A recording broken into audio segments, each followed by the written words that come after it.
No Straight Roads is a love letter to all kinds of music.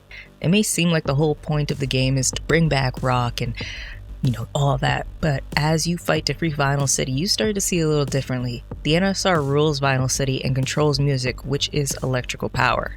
After rocking the lights up audition and getting kicked out, and then subsequently having rock music banned, Zook and Mayday take it upon themselves to take over and bring rock back.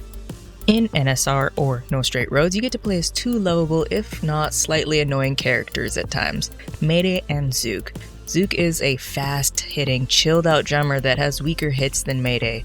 She's the heavy-hitting, goofy guitarist and leader of the duo. Switching between characters gives the other a chance to gain some health passively. You can also play with somebody else in local co-op, or play by your lonesome on your own, just like I did. NSR is almost a boss rush type game. Each boss has its sections or districts that you get to explore, gather quasa, which is energy, and unlock objects and turn on the lights to raise your fan levels. But you go from one boss to another pretty much. You don't have to explore those little districts. You can just go from one boss to the other. And once you beat the bosses, you collect their vinyls, which you play to take control of that area.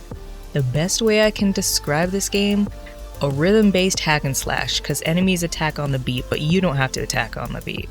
This game showcases all kinds of music. Again, it's a love letter to music. Bosses are all over, from EDM-based, because that's what NSR is using to power the city, but each have their own distinct themes and genres within, from EDM to Vocaloid to K-pop, classical, vaporwave or synthwave, I can't tell what Eve is really, to a mixture of all three are on display here. One thing I think we can all see, though, is the cool art style of the game. The environmental art is so cool, and every single area has its each distinctive feel and is reflective to the music type of that boss. Eve's is a high fashion district. The K-pop, whether the 110 or I can't remember the exact name of those bosses, theirs feels like a futuristic robot style world. And although, you're fighting to take down the NSR, this is a feel-good game through and through, with well-written meta jokes, lovable characters, challenging but not too difficult gameplay unless you want to crank it up a little bit. It has a killer soundtrack that I wouldn't mind owning on vinyl. And of course, an engaging story. I know the collector's edition has a vinyl in it, but I'd rather just buy the standalone record than buy the game again, Yes, though, like any good story, it has parts that may get you down, but you leave this game feeling happy, which is better than like half of the games I've been reviewing lately. No Straight Roads is a great game to play with your kids, or just have your kids play by themselves. No Straight Roads is just a little gem of a game. You have an underground base that is your hub. You also have a playable arcade cabinet with like Wolfenstein style, with a Gradius-like game that continues that rhythm-based attacking that's prevalent throughout, NSR. Inside, there's also a briefing room where Cliff briefs you, an underground gig, which operates as like a skill tree where you need fans, so that's why you go around the districts raising your fan levels. So the more fans you have, the more stuff you can unlock. Additionally, there's a pirate radio that you unlock later, which you can do interviews to raise fan levels. Also, there's a workshop to equip stickers, which are temporary buffs that end at the end of the missions, mods, which are like specials you can do, and duo power moves, which you have to raise your attack bars on both characters, and then you can do those duo power moves.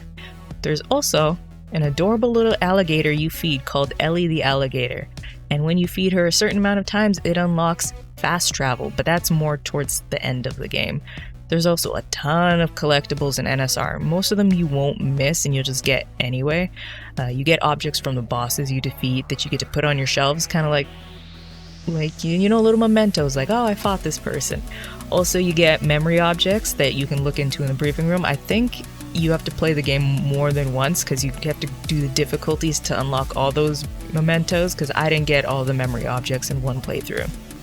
And then when you go through the boss districts, like I was saying, you unlock areas with quasa, and you do all the things in that district. You unlock a boss bass track, which is a track you can put on while you're refighting them to change the songs or keep it the same.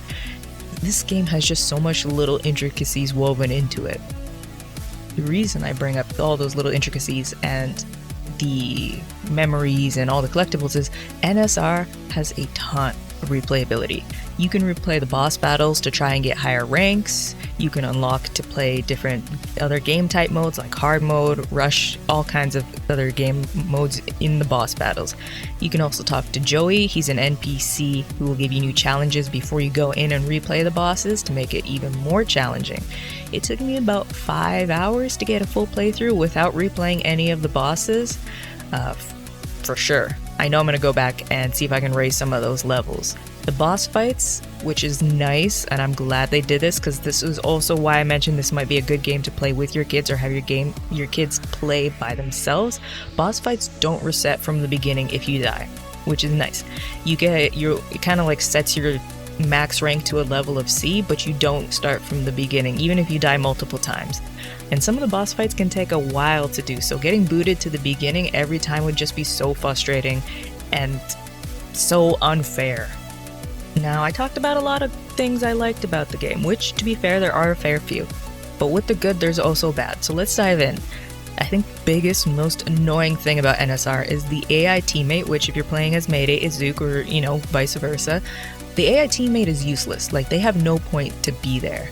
They don't do anything but just keep up with you. They don't attack, or at least not enough to matter when it comes down to it. Which is a push to have co-op, but it's not always an option to play local co-op.